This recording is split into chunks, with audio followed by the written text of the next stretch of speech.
How to fix 0x80070661 Windows Update error. 1. Run Windows Update Troubleshooter. 2.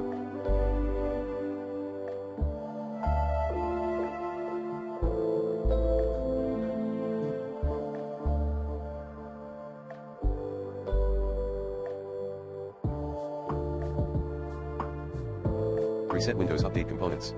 3.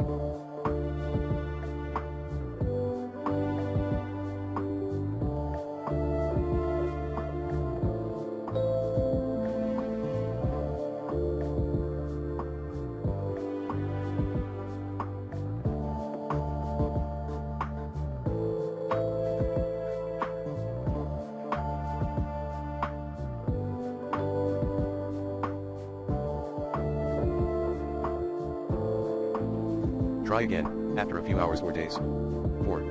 Download the WSL update package manually. To do so, download the affected patch from Microsoft Update Catalog.